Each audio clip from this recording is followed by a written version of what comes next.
Your voice is back to normal. Almost.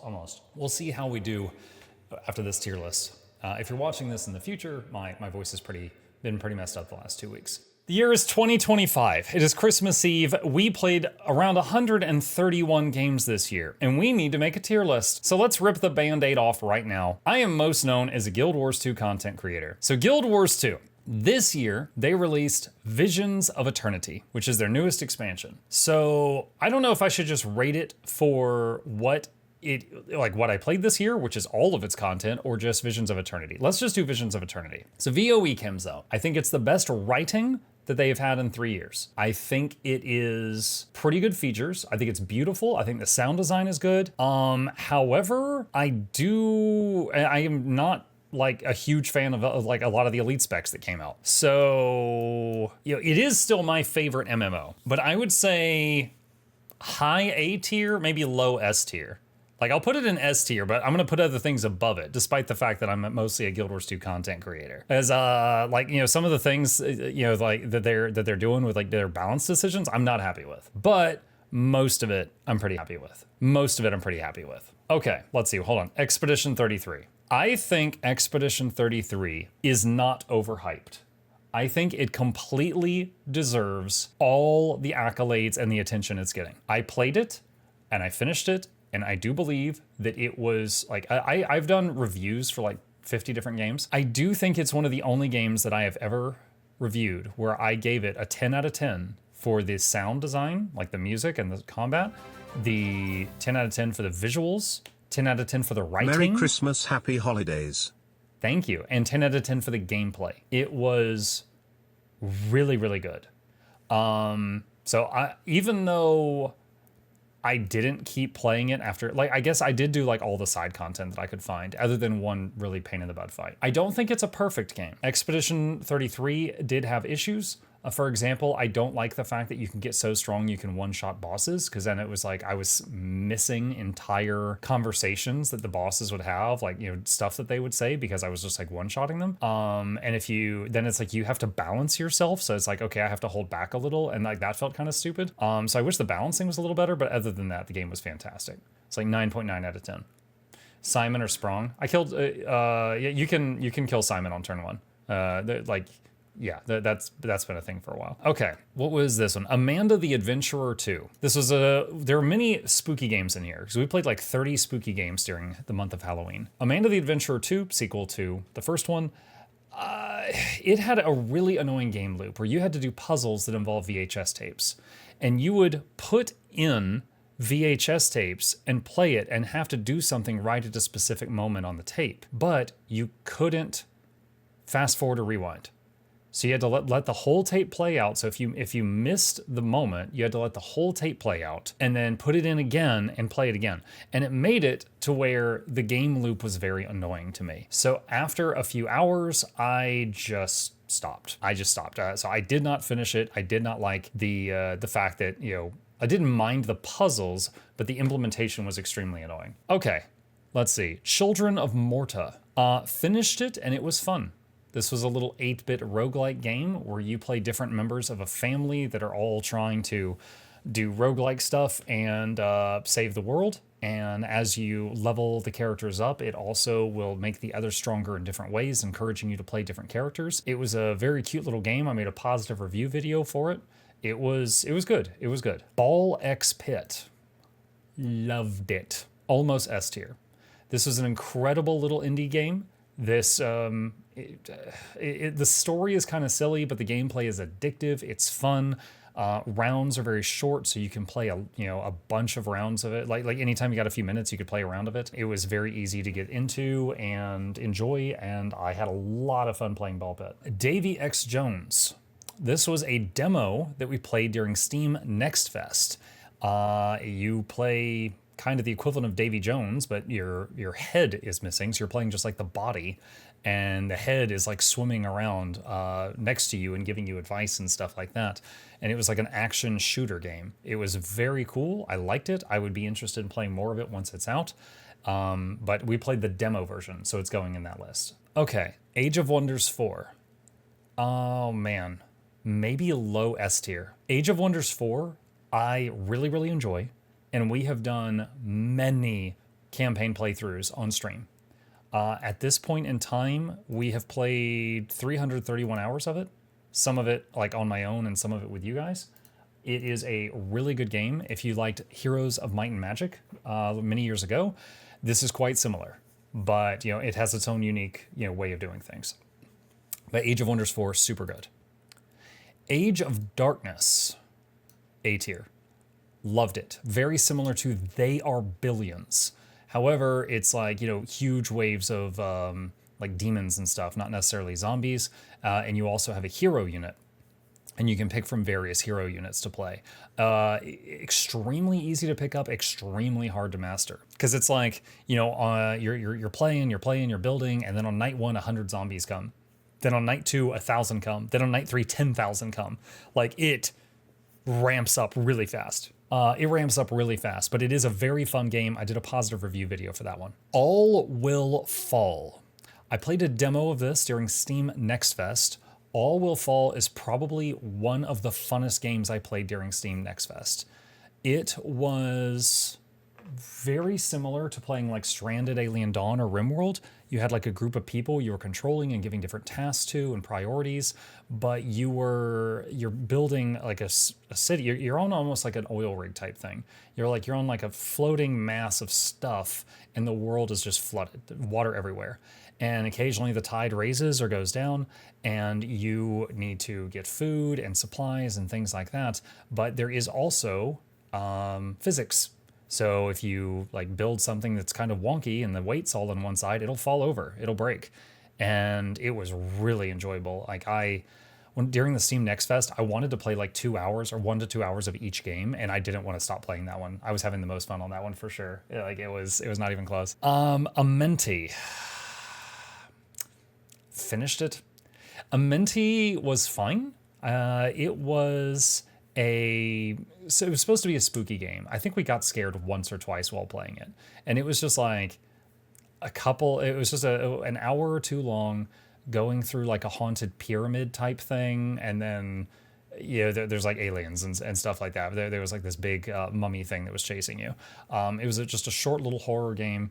It did spook us a couple times, but it was fine. It was fine. It wasn't bad. It wasn't amazing. It was fine.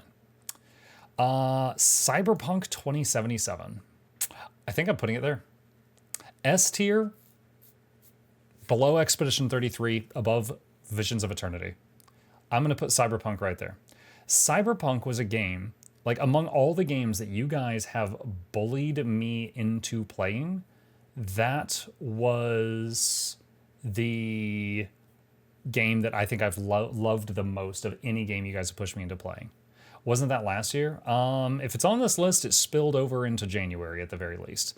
But Cyberpunk was an incredible game. Gameplay, story, visuals, music, everything. It was absolutely wonderful. I know when it came out, it was an absolute clustermuck, and it was just like a dumpster fire. So if you heard about that and you're like, oh yeah, I didn't want to play it because of that, they patched it a lot. They fixed it. I played it after all that mess, and it is very, very good now. It is very good now. Baldur's Gate 3. We did our third playthrough of Baldur's Gate 3. We did a playthrough where the goal was to get the golden dice, which is to beat the whole thing without a single party wipe. And we almost wiped at the ending because they did a thing at the end where I think I was playing Dark Urge. They did this new ending where there's like a little after party and you're with everybody at the party. And if you're playing Dark Urge, you can lose control to Dark Urge. And then all your your companions will fight you. And it's, you know, and so I was like, oh my God, what? Actually, wait, was it Dark Urge or was it the Mind Flayer? I think I might have been the Mind Flayer. I might have been a Dark Urge Mind Flayer. I don't even remember. But the point is, I lost control of my character and everybody started fighting me. And we had to Alt F4 out of the game to get a different outcome at that after party so that my own team didn't kill me and then end the run 100 hours in. But we did manage to get the golden dice. So we did finish our third playthrough of Baldur's Gate 3 this year. AILA. This was a demo that we played that was really trippy. It was extremely trippy. It was like, it's difficult to put into words, but you were like in a very spooky environment, and then like you get through that, and then like you take off your visor and your character is apparently in VR, and then you get through like another spooky thing, and then you walk up and you find your own person plugged into VR, and it was very meta. It was weird, but it was engaging. And despite the fact that I'm not hugely fond of spooky games, I was into it, and I was like, okay, I'm curious about how this ends. I want to know more, but it was a demo, so we're gonna put it right there. Oh, Afterblast. So during Steam Next Fest, we were playing a bunch of different games, and there was this one developer that pops in our chat, and he's like, "Would you play my game?" And I was like, yeah. I mean, I respect the hustle. I'll check it out. And we looked at it, and it was kind of like Quake. It kind of played like Quake. So it was a demo, so we're gonna put it in the demo pile. But it was like, you would go into a room, and there'd be like jump pads and weapons and stuff like that, and you'd pick things up, and then you'd fight all the enemies, and then if you survive, you can go into the next room, and on and on and on until you got to a boss. And like there was one boss that was available in the demo, and it was really cool. But I had a lot of fun playing it, and I hadn't played a game like that in a very long time, but it was a demo, so we'll put it right there. And it was pretty cool talking to the dev that was trying to get some eyes on their game. Diplomacy is not an option. Finished it and loved it. That was I'm going to put it right there. That was a really fun game. Similar to They Are Billions, the idea is that you are going to be fighting off hundreds, if not thousands, if not tens of thousands of enemies coming at you, and you need to build defenses that can withstand that type of flood. And the writing was super cheesy, but it grew on me, and it had many endings too. Because for example, on like the second level, the king orders you to do something because the rebels are coming. You can join the rebels and fight the king, or join the king and fight the rebels. And there's a few forks like that during the campaign, which result in very different campaign missions.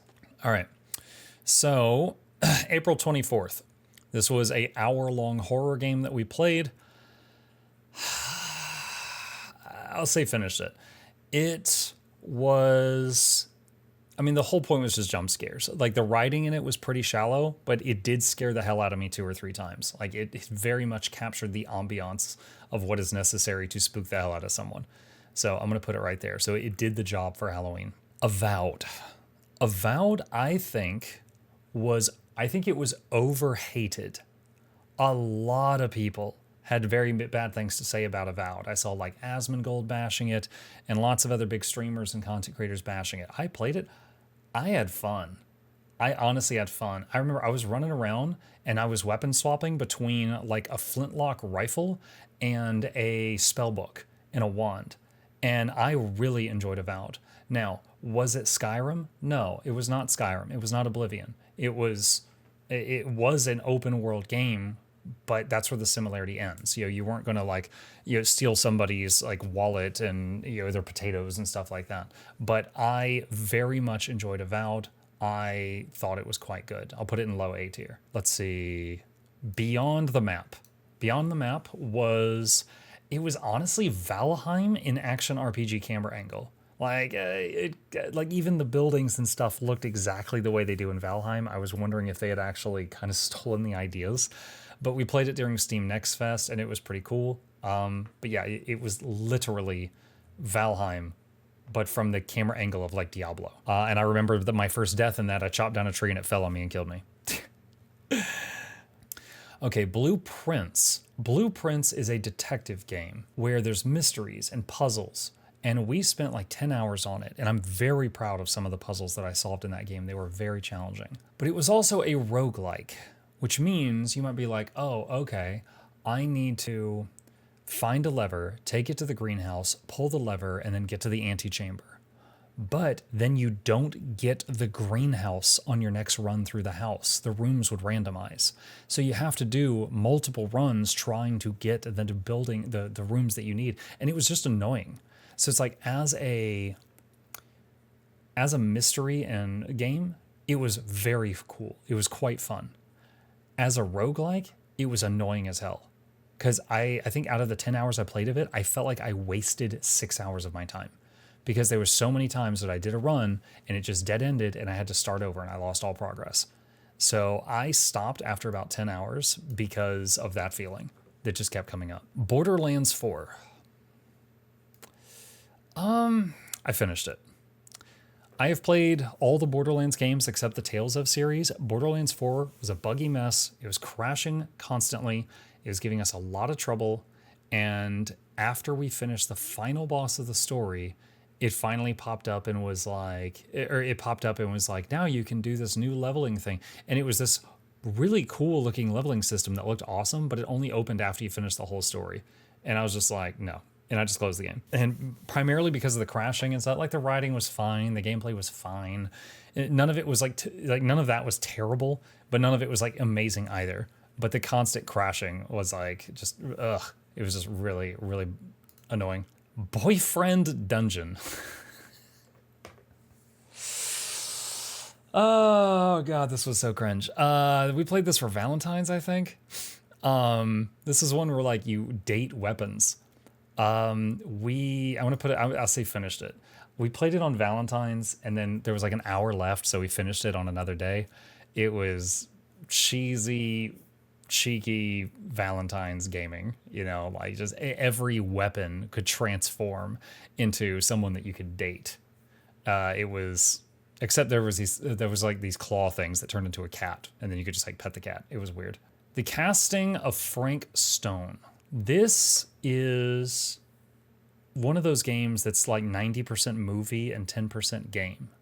Casting of Frank Stone was a horror game that's set in the Dead by Daylight universe. Now, it's important to point out, I have not played Dead by Daylight. I know what it is. I've seen other people play it, so I recognize some of the characters, but I haven't played it. So this is supposed to be like a story that leads to the creation of a serial killer who is then pulled into the Dead by Daylight universe.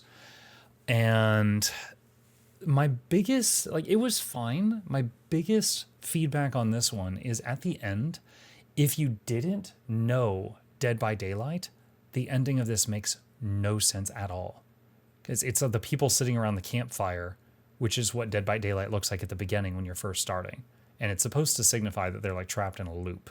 But you don't pick up on that unless someone in your Twitch chat tells you or you've played DBD before. So I will say as far as the horror game goes, it was on the fun side. I could gripe about the ending, but I'll probably put it low B tier.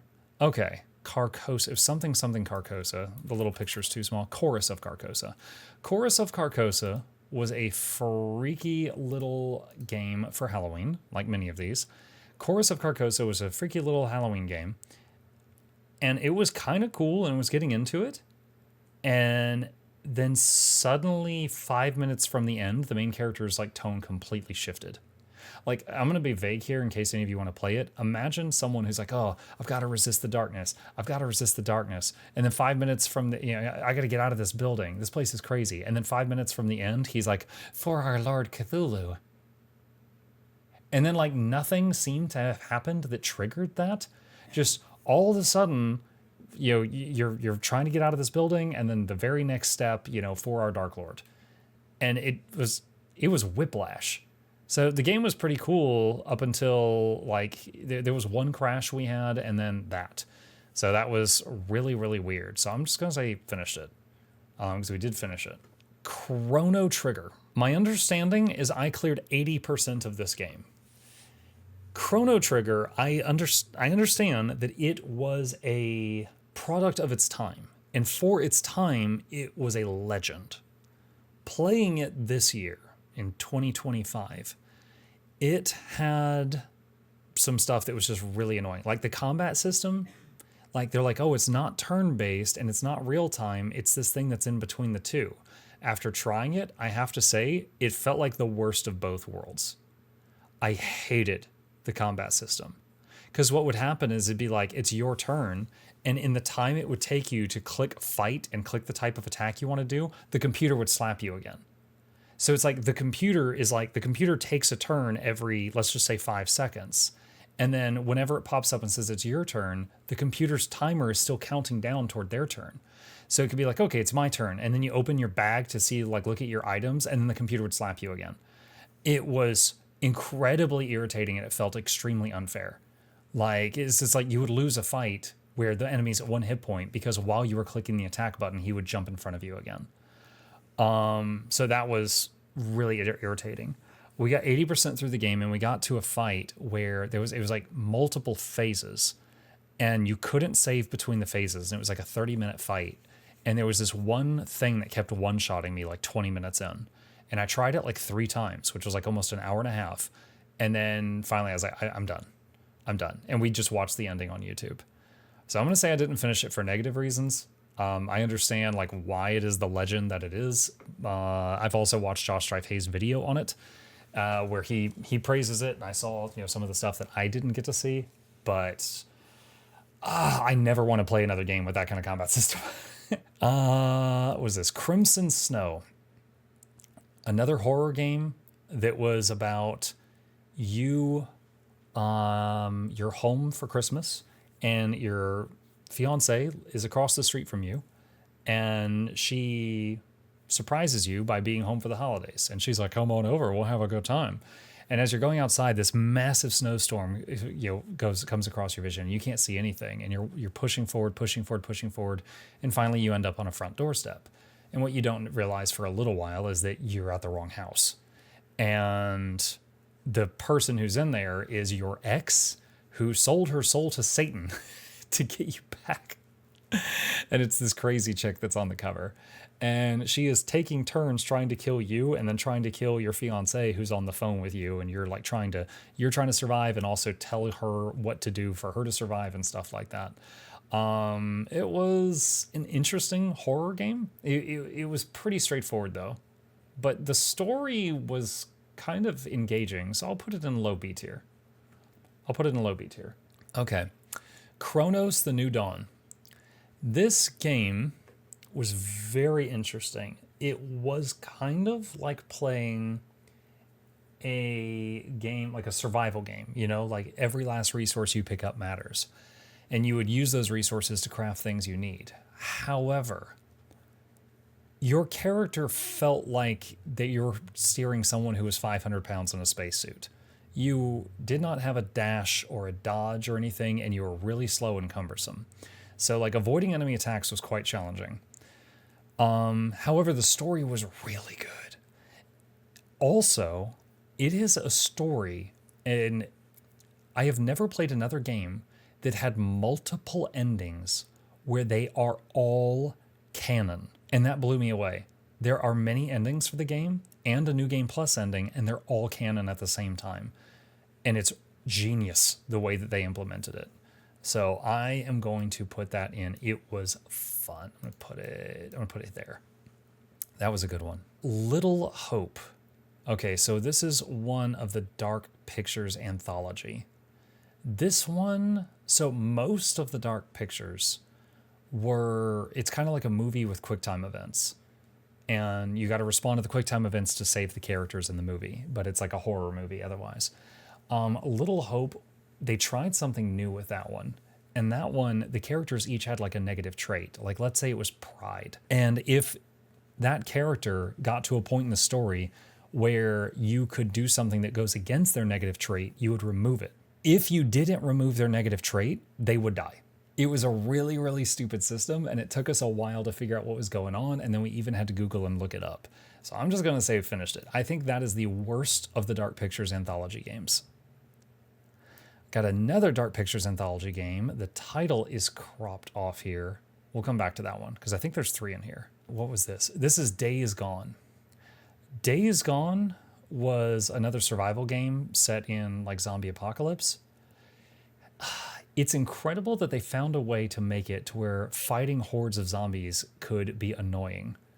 But I would say it was fun. I didn't love it. It was fun. Also, at the end, it was a cliffhanger, and I found out they never made the sequel. So it's kind of like really enjoying Half-Life 2 and then finding out. So yeah, it was a fun game, but it could have been better, and cliffhanger and no sequel. Dead Take. Ooh, I don't know if fun is the right word, maybe engaging. So Dead Take is a game where the voice actor from Verso from Expedition 33 and the voice actor for Asterion from Baldur's Gate 3 are both trying to become a superstar. And there is this director, producer, I forget, and he tells both of them that they get the role. And one of them is trying to kill the other to make sure they get the role.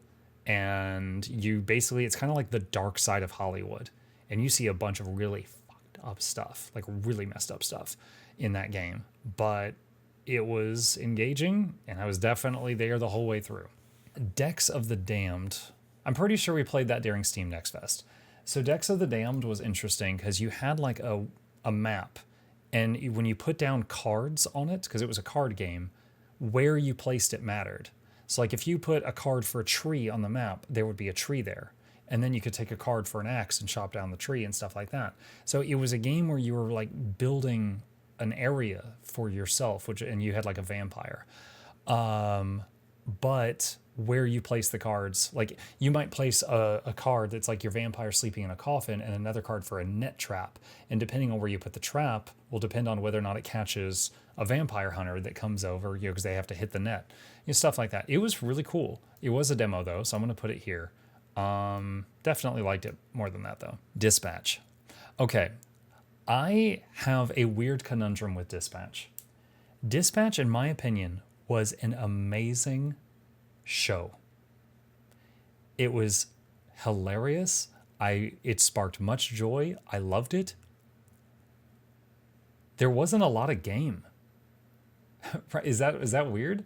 Like, it was 90% hilarious movie and 10% game. So first of all, I feel kind of odd for that.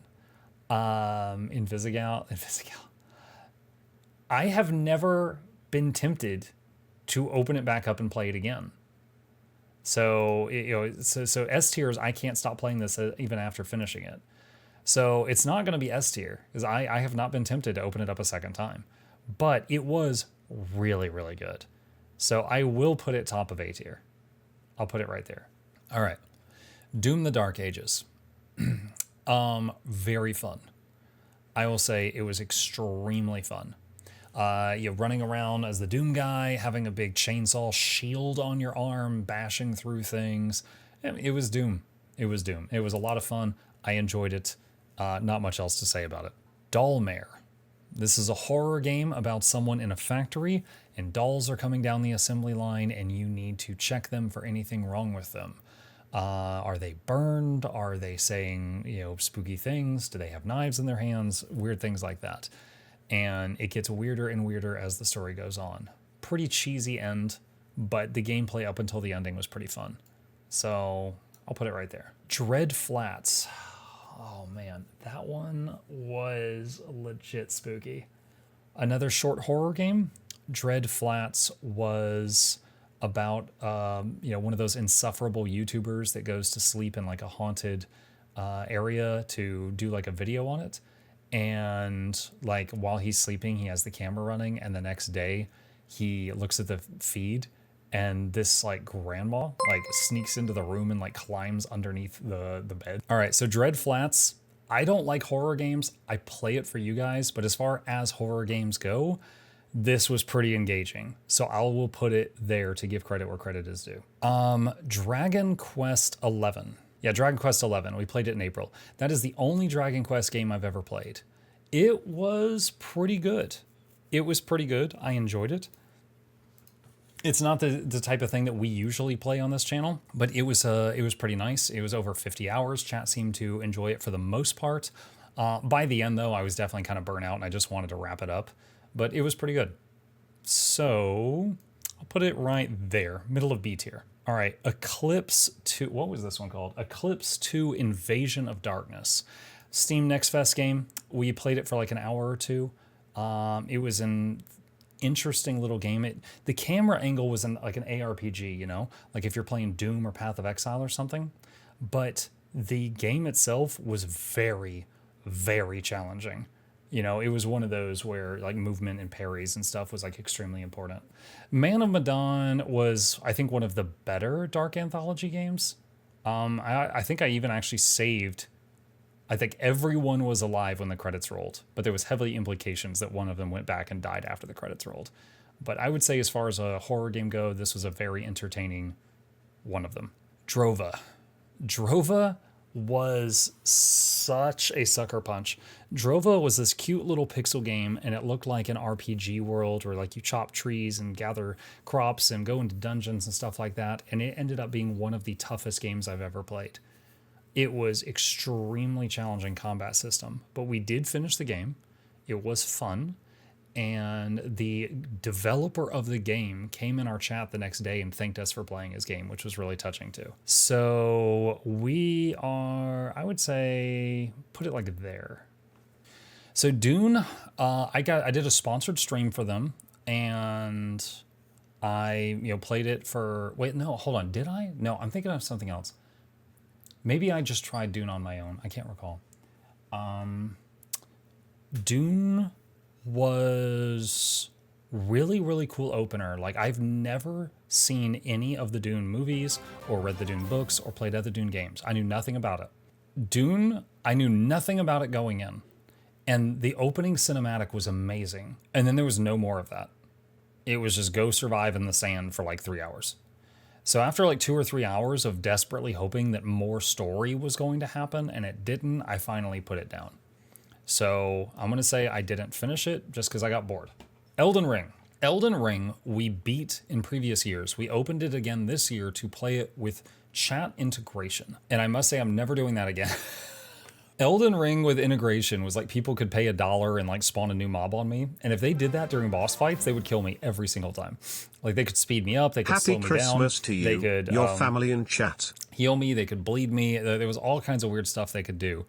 And it became unplayable. Like it was unplayable. Now I have finished it in the past, so I'm going to say finished it. However, doing it with integration, I'll say I finished it fun. I do not recommend doing that with integration. All right, Oblivion. Oblivion was interesting because I played Oblivion long ago, and this was just me playing it again. But for a generation of gamers, it was them realizing, oh damn, a lot of games have gotten worse. Like a whole generation of gamers tried Oblivion, and then they were like, wait, what? Why is this so much better than some of the other stuff that came out this year? And this is a remake of a game that's like really old. So I love Oblivion. Oblivion's great. We cleared the whole thing, which I had already done before. However, it is a remake of an old game. Skyrim, same thing as Elden Ring. We opened Skyrim again this year to play it with integration, and it became an unplayable cluster muck because you guys are completely unhinged. But Skyrim itself, we have finished, and I'm going to say it's a fun game. Horses, yeah. There was one time when I was in a cave and I was trying to get out of the cave, and chat spawned like 72 horses in the cave with me, and I had to carve my way out, and it was a disgusting mess. Escape from Duckov. Duckov, so I didn't know what I was getting into. I've never played Escape from Tarkov. I was playing the duck game. It was cute. Oh, we cleared the first couple of maps. However, I then found out that when you die, you lose all your stuff. And if you don't get it back before dying a second time, it's gone. And I was like, oh my God. So after a couple of setbacks, I was like, okay, this was fun, but I don't want to keep doing this. So I didn't finish it, but it was fun. So I'm going to put it right there. All right. Eve, the new Eve game. I did a sponsored stream for them. I played it for about 2 hours. It was fun. It was basically like, just building like a space station and your own ships and stuff like that in space and avoiding other people who want to steal your stuff. It wasn't something I chose to keep putting more time into, but I liked it for what it was. So I'm going to say I didn't finish it, but it was fun. Fable. The very, very old Fable game. Oh man, memory is kind of fuzzy at this point. I mainly remember that near the end, I just wanted to be done with it. I just wanted to be done. It's like, it was, I would say it didn't really feel like it dated well. It didn't feel like it aged well to me. So I'm just going to say finished it. So yeah, we played, that's the classic version of Fable. What is this? Oh, Father's Day. Okay. This was another spooky game that we played during Halloween. It was just a couple of hours long, if that. And this one, as far as horror goes, the story was pretty good. Like the writing was good. Actual like scariness, it wasn't that scary, but the story was pretty good. So I'll put it at the bottom of fun tier. But yeah, it really didn't spook us that much. Factorio. Factorio, we were trying out playing the Space Age update where you can like travel to other planets. I didn't finish it. We got all the way to like, you know, the last world on the research tree, but it was very enjoyable. I just felt like anytime I opened up Factorio, like a lot of chat would leave and I was like, okay, they're not really into this anymore. So I just kind of stopped working on it. But we did get very, very far. We built the factory on like 4 different worlds. We just didn't finish the last one. Fellowship. Did a sponsored stream for them and really enjoyed the game. The only reason I haven't played it more is it's kind of like Vermintide or Darktide. I need more competent people. I have to find more competent people to keep playing. I really enjoyed Fellowship. I would be happy to play more of this. So for now, I'm going to say didn't finish it, but it was fun. If you haven't played Fellowship, I did a video on it. It is essentially, it's like playing World of Warcraft dungeons with people, but it's just dungeons over and over and over. Fever meme. It was fun. Fever meme we just played just a couple of weeks ago. It was just a very silly puzzle game. And at the end, there was an optional boss fight that's like actually insane, and you have 1 hit point. So you have to get through the whole boss fight without taking a hit. And we managed to get through a lot of phases of the fight, and then we realized like how far it goes. And it's like, okay, if you beat it, you actually get an achievement on Steam called God Gamer. Now you can beat it without doing the boss, but if you beat the boss, you get the achievement. Okay. Five Nights at Freddy's Secret of the Mimic. You know, despite the fact that this game, of all the Halloween games we played, was the one that had the biggest budget, this game gave me the most problems. This game crashed on us and caused issues constantly. So I would say it did not have a smooth launch. And we had a bunch of issues with it. We did finish it, but I was more inclined to go on YouTube and watch other people find the secrets than I was to keep playing it and find them myself, because it was just so irritating playing it. So I'm just going to put it in the finished row. First Berserker Kazan. Maybe right there. That might be my new favorite Souls-like of all time. That, like, I have played, you know, Dark Souls 1, Dark Souls 3, Elden Ring, what else? Black Myth Wukong, Lies of P, Lords of the Fallen. I've played a lot of Souls-likes, and this might be my new favorite one. Not S. Read what S is. I can't stop playing even after finishing. I have not opened Kazan again after I finished it. So this might be my new favorite Souls-like, but I did just, you know, play it through one time. Guild Wars 1. It was fun. Guild Wars 1 is not my addiction. Guild Wars 2 is my addiction. They are very different games. Guild Wars 1 we played this year because it was the 20-year anniversary of Guild Wars 1. And we joined a group of people led by Loranity who went through the whole game and did the whole base game prophecy story from the beginning to the end all together. And it was fun. But it's no more than that for me. Grounded 2. Grounded 2, we were playing on the alpha early access version of it, and it was a mess. My son and I did it for a couple of hours, and we were going to do it for the whole stream. We had to just stop after a couple of hours because we were having so many problems. Now, that was the first build of Grounded 2.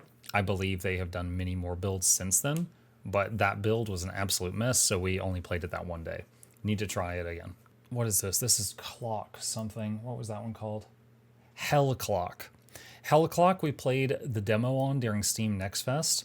I enjoyed it. I believe the full game's out now, but I haven't played it yet. I would be happy to play it. It was very enjoyable. It was kind of like playing Hades, but on a timer. Speaking of Hades 2... think right there. Hades 2, I'm putting an S tier for me.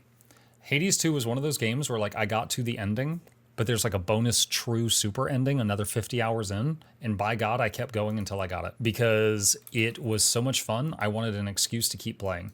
So I did 93 hours of Hades 2. That was really, really freaking good. And I do not regret spending that time there. That was fantastic. Heavy Rain.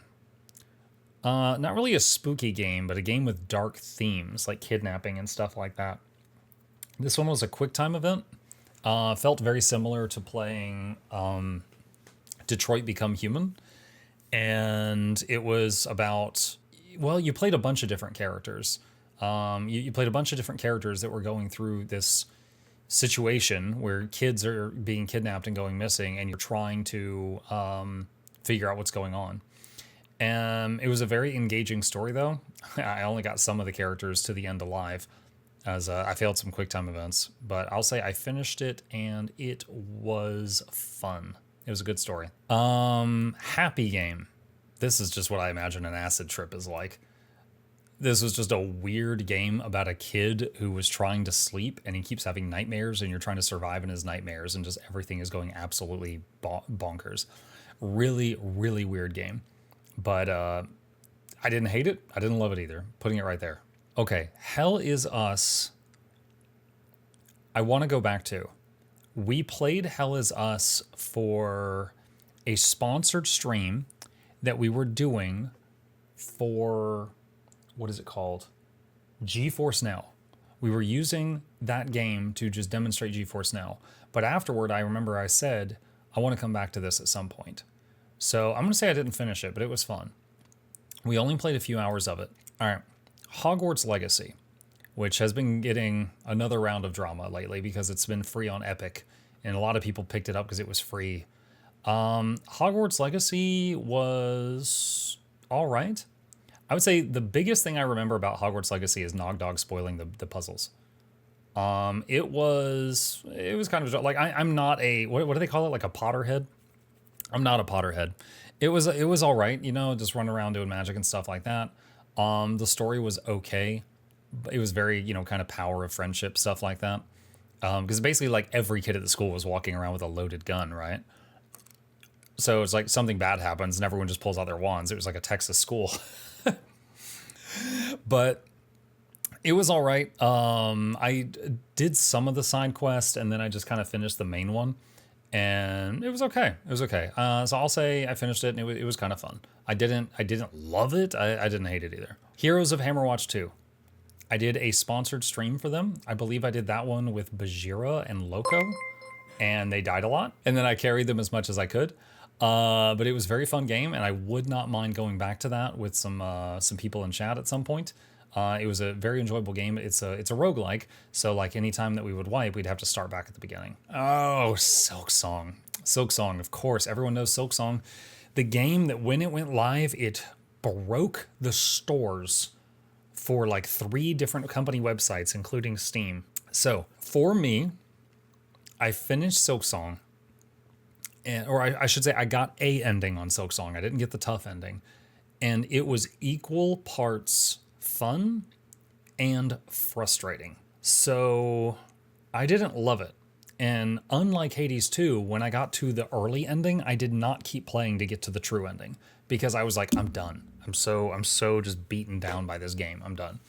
So I got to like the first ending and then just stopped there. So I'm just going to say like it was fun, but I did not want to keep going. All right.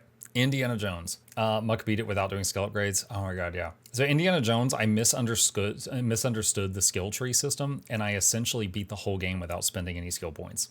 Did not mean to do that. Indiana Jones, I mean, I grew up, and when I grew up, my parents had the VHS tapes for Indiana Jones in our VHS shelf, right? Right next to Star Wars and James Bond. And so I watched them a couple times. So like, yeah, he was a famous character. That belongs in a museum. You know, he's got his whip, he's got his gun, stuff like that. So I was familiar with it. I did a sponsored stream for them, and I was like, this is kind of cool. The voice actor that they got to play, you know, pretend to be young Harrison Ford did a phenomenal job. And we ended up finishing the whole game, despite the fact we were only sponsored to play it for 2 hours. We finished the whole game. It was pretty cool. I remember there was some confusion about the boss fight at the end. There was a moment where the controls were really weird, but for the most part, it was pretty neat. You know, just like most Indiana Jones stories, you're going through it. You're trying to like stop the bad guys, stop the Nazis, get the artifacts back to the museum, and then something kind of magical happens. You know, like in one of the movies, there's like the lost Ark of the Covenant is found, or the Holy Grail, things like that. And there's a thing in this one, so you find something that's kind of magical. But it was pretty good. It was pretty good. So I'll say it was fun. I'm going to put it right there. I don't remember what this one was called. It's the game Huntsman. Okay, Huntsman. Huntsman was just a game about you're going into a lab and it locks behind you, and they've been experimenting on making spiders super big, gigantic, and they're loose. So if you have arachnophobia, do not play this game. If you don't have arachnophobia, it's kind of silly. But, you know, basically there's giant spiders, the monsters, and you're trying to get around the lab and get out and not let them out. But it was a demo, and we did clear the demo, so I'll put it right there. It was a demo. This game is called Homeless, and this is basically about a homeless person that is going around and killing people in the subway. And you are a security guard that is down there, and you keep seeing them show up on cameras, and you're trying to find them and stop them, but you keep finding bodies. And yeah, it was a creepy game. It was one of those that was just like a couple of hours long, but they did a good job at what they were trying to do. So although, you know, it wasn't really like fun because I don't like horror, I'm going to put it right there because they nailed what they were trying to do. Karma: The Dark World. I have told people before that in my head, I break down games in 3 different sections. There is good games, there is bad games, and there is Soma. I am putting Karma in the category with Soma. It is just a game that makes you just sit there and ponder your life choices after you finish it, and you're trying to decide if your definition of right and wrong is correct. It is, I mean, I don't have a tier for it.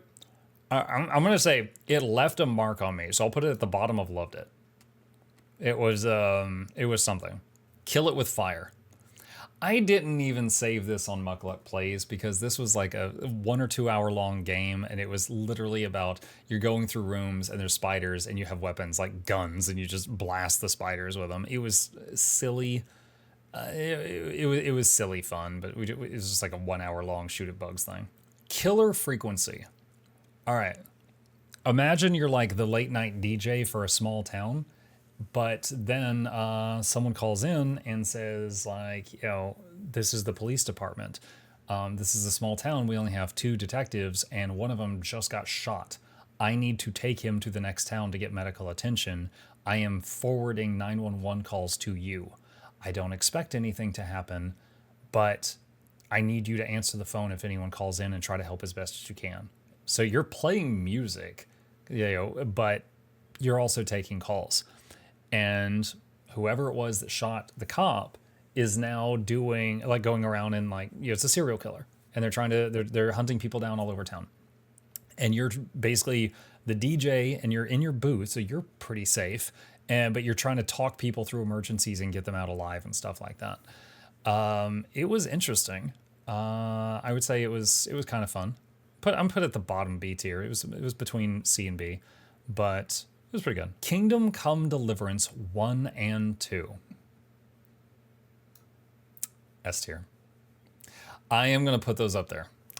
KCD 1 and 2 were incredible experiences. Real quick, so 40 hours in that one and 87 hours in that one. So I played 120 hours of Kingdom Come. They were really, really good.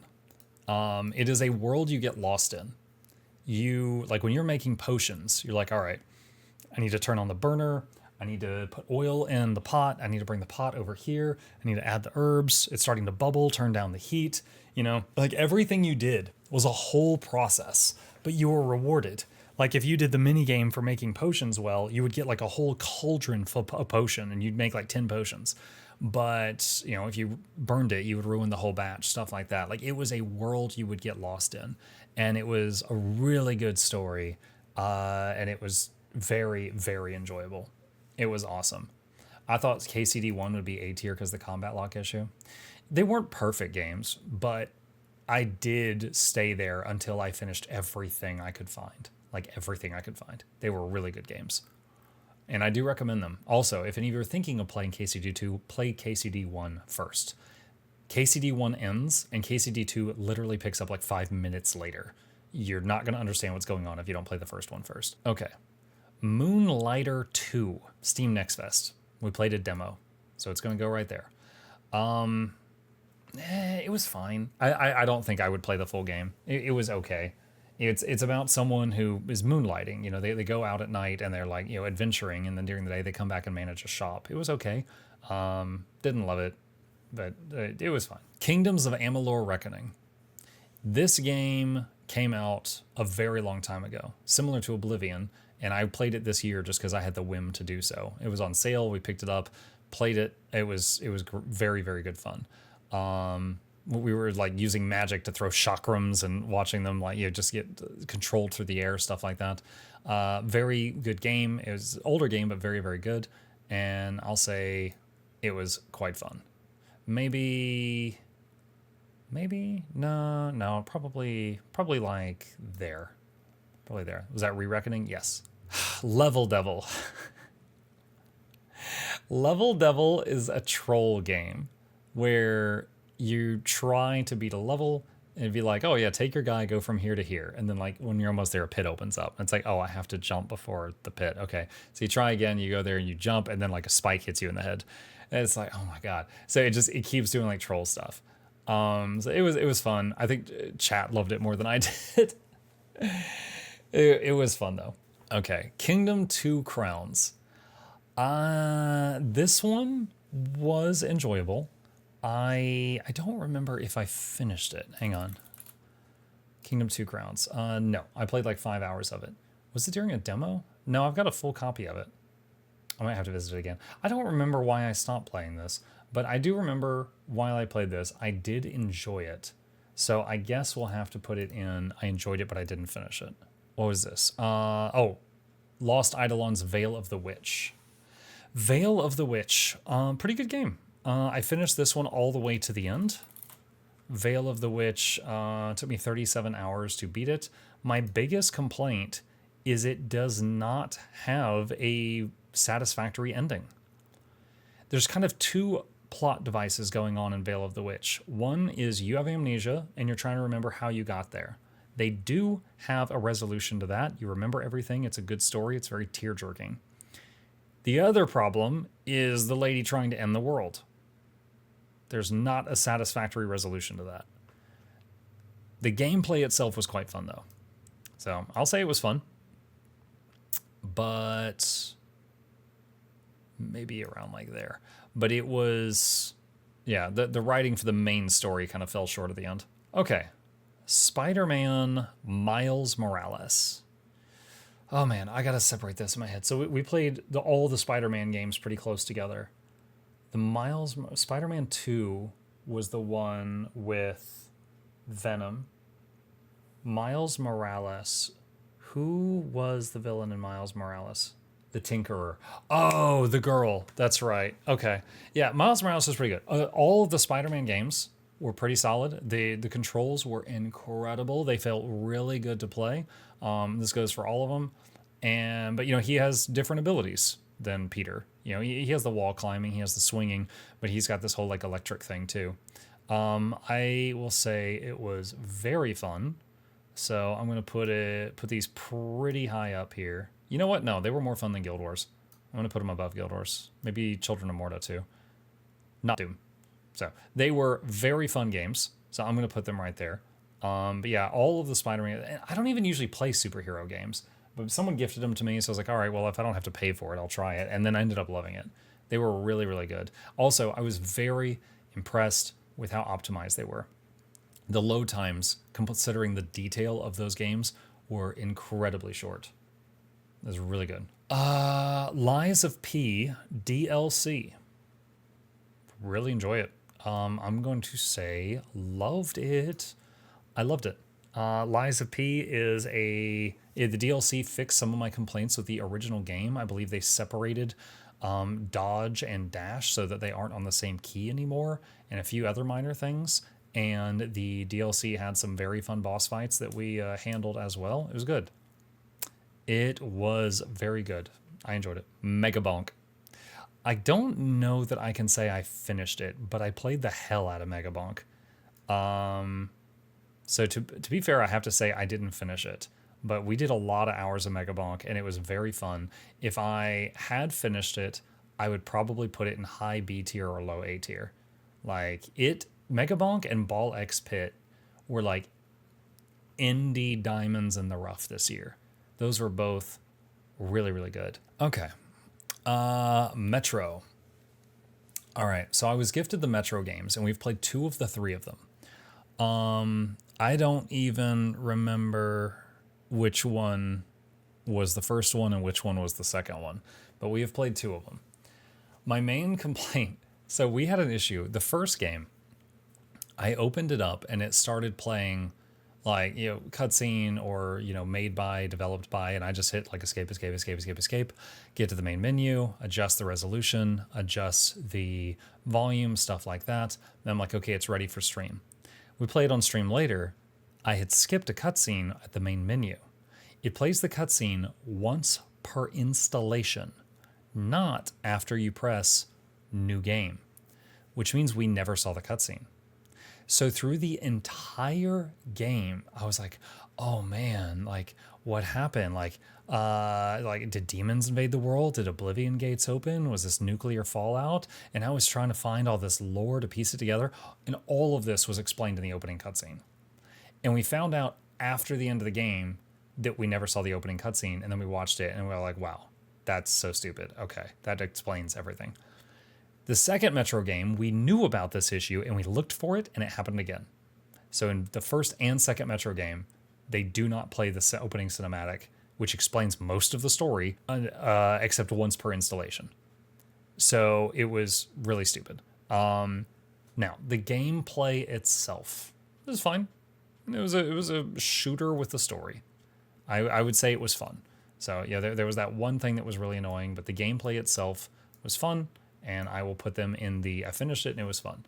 I wasn't like, oh my God, this was incredible, but I didn't dislike it either. Me side, if any of you are familiar with Doki Doki Literature Club, which is a game that is like, it looks like a dating sim, but then you find out it's a psychological horror. Me side is basically that. It's someone who is like, doing this, got this app to like date a virtual girl, and she gets way too clingy and it gets out of hand and it goes crazy and it goes off the rails. It was a pretty cool story. It was a pretty cool story. So I'm going to say I finished it and it was pretty good, but I don't want to spoil any of these games for people that think they might want to play it. I'm trying to say just enough, but it's a game that like it starts off like, oh, cutesy, we're dating this character, and then it becomes psychological after that. It's pretty crazy. Portal 2. This wasn't actually Portal 2. This was Portal Reloaded. My son found a free community-made mod called Portal 2 Reloaded that had 3 portals. You had the red portal and the blue portal that are connected, just like normal Portal game, and a green portal. The green portal went through time. So sometimes you had to be like, all right, I'm going to put the red portal here in the past. That also changes where the red portal is in the future. And then I'm going to put the blue portal here in the past, but then I'm going to take the green portal to the future, and I'm going to move the blue portal there. And as long as I don't move the blue portal in the past, it won't move the future blue portal, which is in a different location. Then I'm going to go back to the green portal. Dude, legitimately, I remember the final puzzle on that and trying to figuring out what I had to do and making me do it and making my boy do it. And then getting through it, I remember I actually went from not having a headache to having a headache. And then we beat it, and I'm like, oh, thank God, it's over. But it was very well done. It was very well made by whoever made it. And the boy very much enjoyed it, so we're going to put it in fun. Monsters Are Coming, Rock and Road. I'm actually going to put this in low S tier. This game and Mega Bonk and Ball Pit, I have played a lot. Monsters Are Coming has been such a joy for a small little game. Played 20 hours of it so far. Last time I opened it was just over a week ago. but very, very enjoyable little indie game. Basically, the idea is you have got a moving city. Steam is still being... Oh, it's working now. You've got a city that's moving, and you're running around it and killing monsters that threaten it, gathering loot, and using that loot to build up the city and make it stronger. And you can put towers on it, or you can put just income buildings on it, whatever. But it was a very, very fun game. Monster Hunter Wilds. Monster Hunter Wilds. That game had some of the worst controls that I've ever seen. It had terrible writing, and even the Monster Hunter fans don't fight me on this. They're like, oh yeah, the writing sucks. We're just here to fight monsters.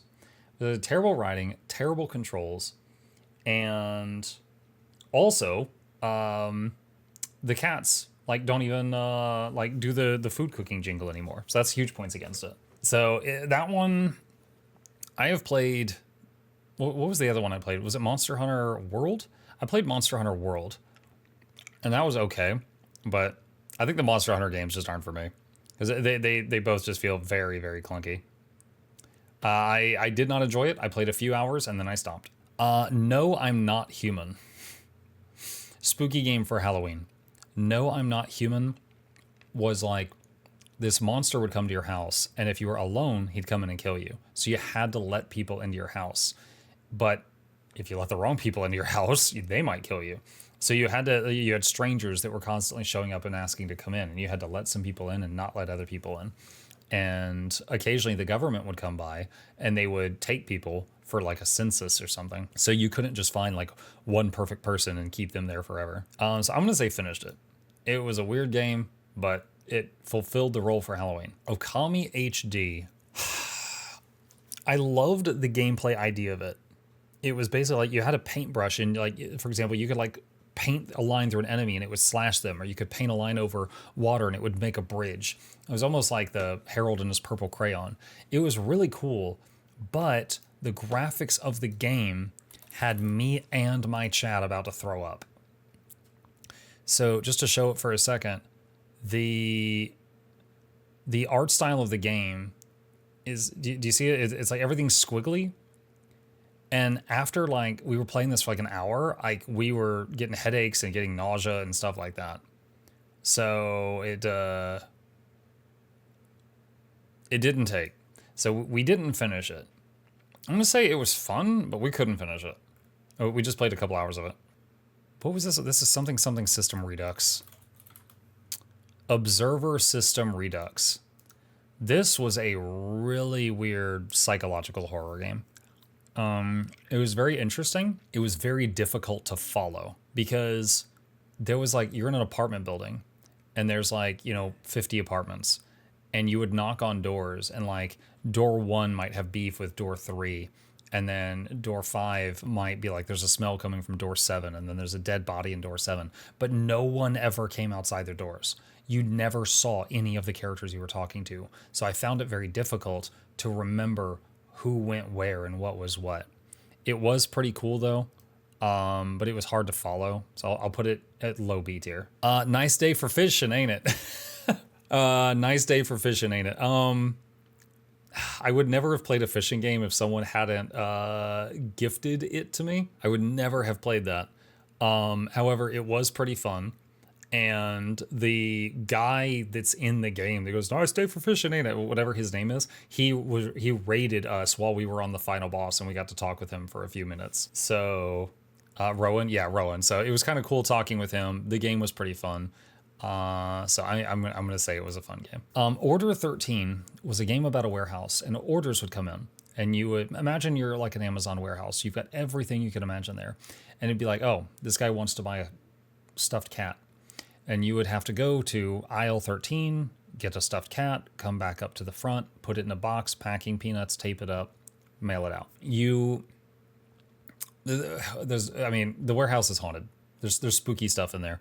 If you're away from your desk for too long, it would try to kill you. And the further away from your desk you had to go, like if you had to go into the sub basement, which was like half flooded to get more orders and things like that, there were monsters down there. So it was It was like a little office game, but at the same time, there was Ooga Boogas trying to kill you. But for what it was pretty good. It was pretty good. So I'm gonna put it there. Peak. I got bored of Peak very fast. Like it's the same.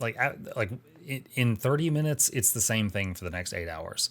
I got bored of Peak very, very quick. I'm not even sure what to like. I didn't finish it it wasn't for negative reasons, and it wasn't because I didn't have fun, but I didn't hate it. I mean, okay, I guess boredom is a negative reason. So yeah, I got bored of Peak really fast. So we played it one day with some people from stream, and I honestly just got bored of it. All right. Oh, this is the one with the bear. Out of Sight is about a blind girl, but she can see through the eyes of this bear, and she doesn't know why. And she's trying to get out of this house alive, and there are bad people there trying to keep her there. It was a really cool little game. There was a couple of frustrating puzzles, but the whole thing was she would walk around holding the bear like this, so you'd see forward, so it was first person, but occasionally she had to put the bear down and then do a puzzle, so it was third person then. And it was really well executed. So I'd say it was fun. Particle Hearts, I did a sponsored stream for them for about 2 hours. Really weird, abstract game. It was kind of cool. I didn't love it, but it was somewhere between liked it and fine. So I'll say I didn't finish it, but it was fun. Pieces of Me. Oh, this one. Okay. So this was another spooky game. It did a pretty good job of being spooky, but near the end, for some reason, they went into just like a comic book animation. And then the comic book told the story of what you didn't know. And you know how they say show, don't tell when it comes to like entertainment? They totally broke that rule. So it was kind of like, what? So it was like, I don't know, they ran out of time, and so they just like squished the rest of the story into a comic book at the end. It was really weird. So I'll just say finished it. Poppy Playtime newest chapter. I don't even know what number Poppy Playtime is on now, but we played the newest chapter, and I would say it was fun. Yeah, it's more Poppy Playtime. You're still in the factory with the murder toys, and you're still trying to get out alive, and there's still stuff trying to kill you. Not much different there. Reanimal. Early access. We played it during Next Fest, and it looked very similar to playing Little Nightmares. And we cleared the demo, and I was like, if they, when they finish the whole game, I would be happy to play more of this. It's pretty cool. I remember this. What was the name of this game, chat? Raven's Watch. Raven's Watch was quite fun, and it was funny because I remember there was one hero that I played that was like a mer person, and chat's like, I don't think you're gonna like this one, and I'm like, I'm gonna try it, and I played it, and I ended up loving it. And then I ended up like clearing the boss, including her like crazy final phases. We finished like a full run multiplayer while I was playing the merfolk person, the siren.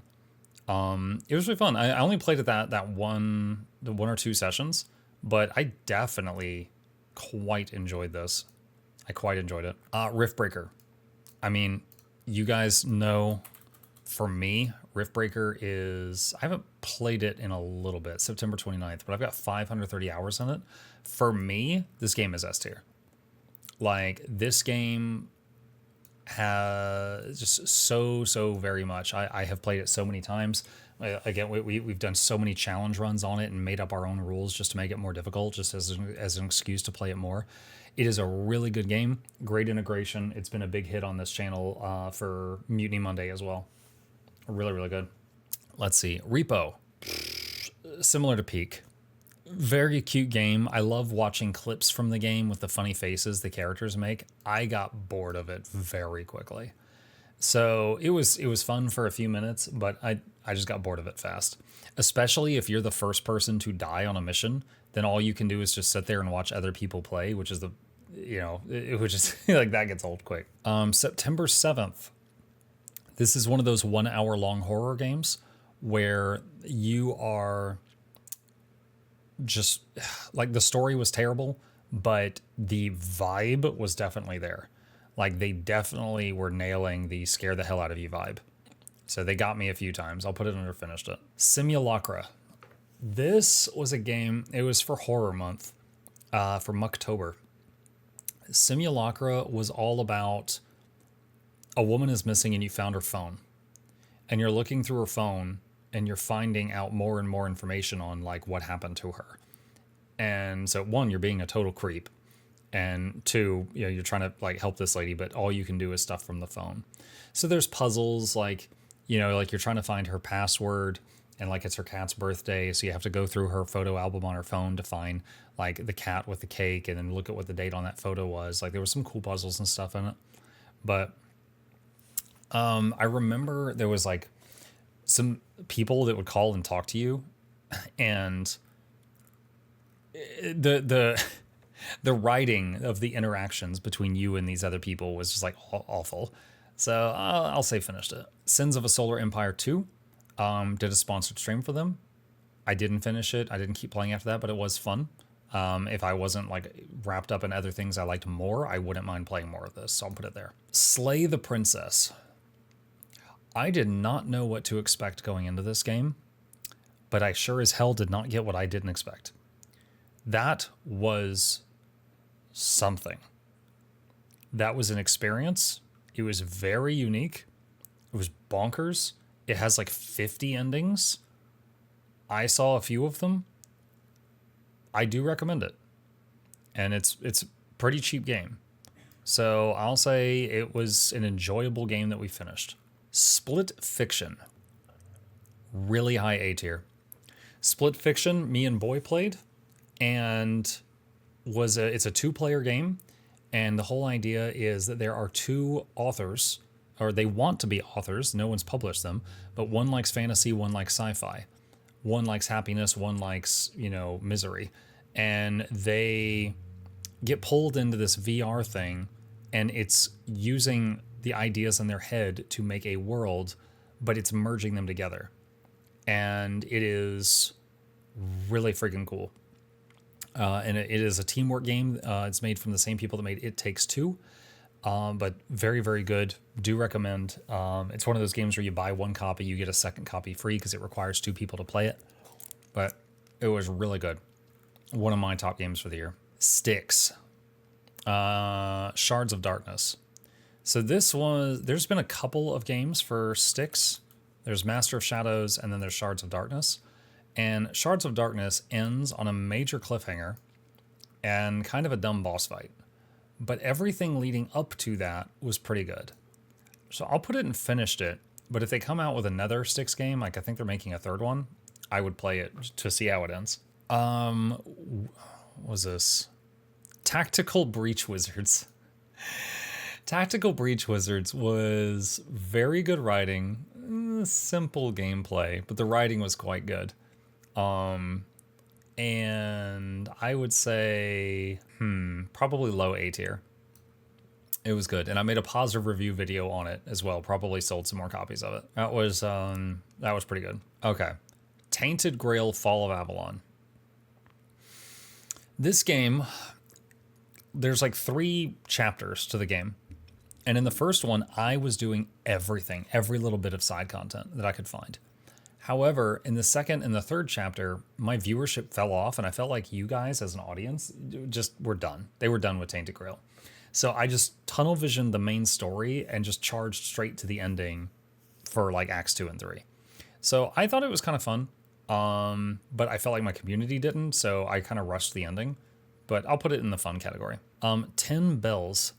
10 Bells was a game where it was like a Spot the Anomaly. Like you go into a room and then you leave it and then you're in the same room. And if you see anything wrong, you go through door A. If you don't see anything wrong, you go through door B. If you're correct 10 times, you get out. And we were playing that. It was pretty cool. It was kind of a one evening thing. The developer of the game came in and chatted with us while we were playing it. It was a very short game, but it was fun. We'll put it there. Like Observation Duty. Tempest Rising. Let me refresh myself here. Hang on. Pretty sure I did a review video for this one. Yes, the game that was like Command and Conquer. Yeah, I think the people who did the music for this game are actually the same people who did the music for Command and Conquer. Oh, did you see that? New multiplayer faction. Cool. So they've done more stuff since I last played. But that was a enjoyable RTS game in the style of Command and Conquer. I'm going to say it was definitely fun. Put it up here. I believe that's Terraria. We tried Terraria Calamity mod with integration. And it got to the point where Calamity was getting so difficult, we had to turn the integration off because while I was doing Calamity stuff, if I was fighting a boss and anyone did anything with the integration, it was like I was dead. I couldn't do anything. But had a lot of fun until I felt like I hit a wall. So I'm going to put it in, didn't finish it, but it was fun. Wander Stomp, I did a sponsored stream for, and then we chose to finish it on stream. And it's about a lady that was basically suffering from like mental issues. Like she was a fighter. She was like, I gotta be the best. I gotta be number one. I gotta be number one. And then someone else got number one from her. They beat her. And she's like, I slipped up. I gotta train harder. I gotta train harder. And she just keeps pushing herself and pushing, and then she breaks. Like my voice did 2 weeks ago. She pushed herself too much and she breaks down and she can't even lift her sword. But she's got so much of her mental weight on the sword. She's like, I'm nothing if I can't do that. Like if I can't lift my sword, I'm nothing without it. So she's tearing herself up, and this guy's like, let me just teach you how to chill. And he brings her to Wander Stop, which is this magical little tea shop. So it's very much a mental thing. But it was pretty cool. I'll say I finished it and it was fun. It's not the kind of game that I'm like a diehard fan of, but it was an enjoyable little experience for a time. Terratech Legion. This was the game where you would like design a vehicle, and it was almost like it was made out of Legos. You could keep moving the pieces around. Like, oh, I want 5 more wheels on the right-hand side. And you would run around, and it was kind of like Vampire Survivors, where monsters were coming at you while you were, driving around and dealing with that. But it was a demo. It was very fun. This one and All Will Fall, I wanted to play more and more of, but I had to tear myself away to play the others. Thank goodness you're here.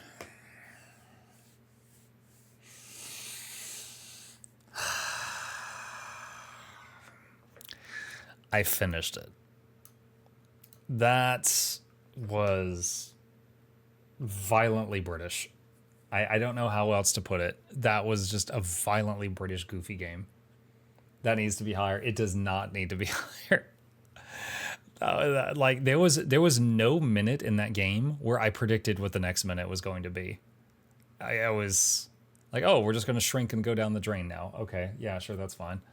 It was friggin' weird. The Altars. The Altars was kind of like playing Oxygen Not Included, but any time that you would be really getting into the rhythm of it, it would be like, okay, stop, now do the story stuff. This thing is about to kill you. And so I was like, parts of it were annoying and parts of it I liked, but it was one of those games where you could very easily accidentally get a horrible ending. You know the type. So I did find it fun, and I'm putting it very high in B tier, but definitely, some things that I would change if I were to make it a perfect game for me. The Devil in Me. Oh, okay. So someone invites these people to come to a mystery mansion thing that was made to match a serial killer's house in the past. And lo and behold, serial killings start happening. It was pretty good. I'll put it in the fun category for like I don't love horror, but the story was quite good. Exit 8.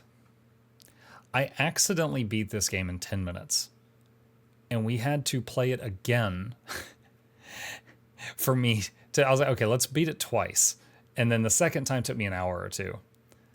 No, that wasn't this.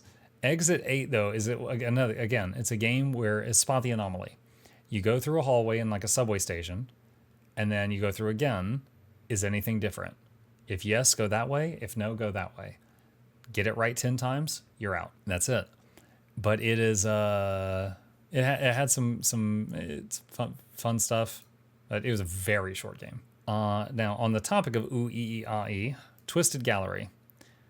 It's another Spot the Anomaly game. Most of it was pretty tame. It was the it's a spot the anomaly in an art gallery. However, there was one moment that was extremely memorable that I think bumps the entire game up a tier. Play the cat clip. I don't have a link for it. Do you have a link for it? If you have a link for it, I'll play it. But there was one moment that bumps the whole thing up a tier. Insanity. Another horror game. This is about an inn. Insanity is about a haunted inn that you're in, and basically the end of the world happens while you're in there. And you are trying to survive in the building and, you know, steal food from the other mini fridges, and also there's like just weird alien stuff going on outside. It was something. It was something. I don't know if I would say it was fun. I did finish it. I didn't hate it. I didn't love it either. Muck, here's the clip. Okay, I promised. Cats.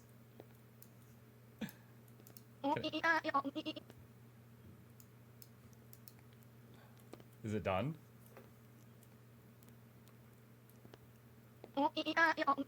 Wait, oh, is it like distance based? What?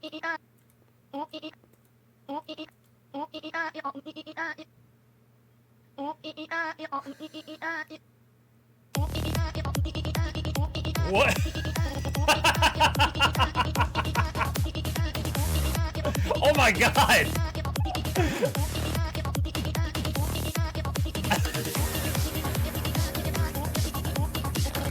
Oh my god!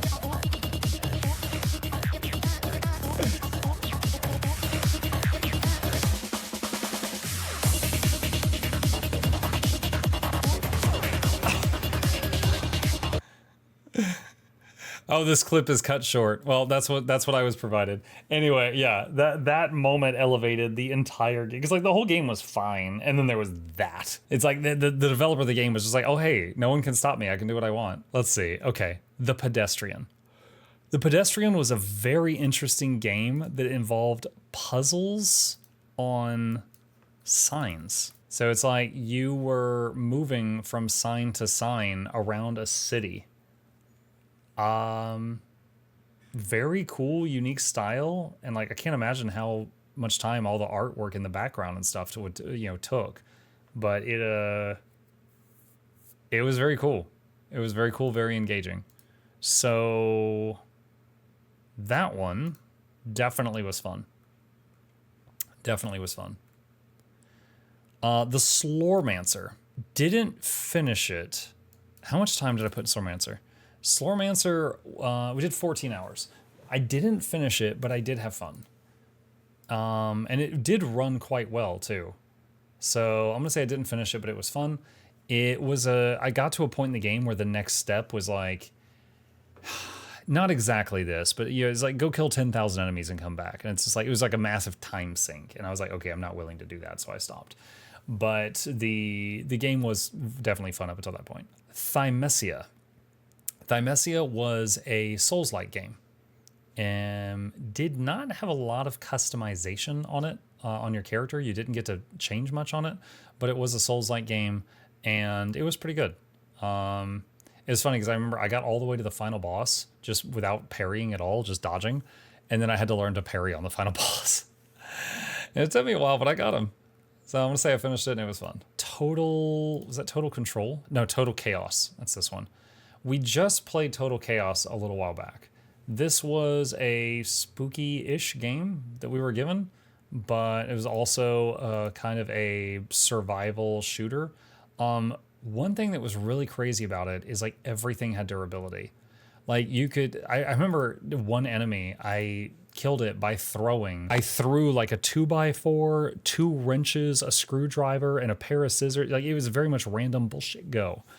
Like just yeeting everything I had at it. Like here's a brick, and then enemy dies, and I pick up all my random knickknacks and try again. So it was fun for a horror game. It was fun, just throwing things all over the place. Total War Warhammer 3. I'm gonna let you guys guess. For me, this game has been S tier. I don't know if I've played. I might have played more of it than Guild Wars this year. I don't know. It's up here somewhere. Total War Warhammer 3. I have never gotten hooked on a Total War game before this, and you guys have got me playing so much of it. So much of it, so much of it. You haven't finished it? I have finished many runs. I've got the achievement for actually getting wins on a few factions. But yeah, Total War Warhammer 3. It's a, was it 4X game is what they call it, I think.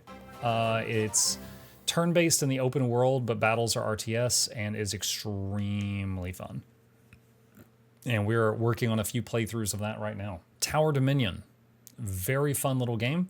That one is, so this one, you basically pick a type of town hall and monsters are coming at you down these pathways, but you design the pathways. So you will, the little cards are like cartoon characters.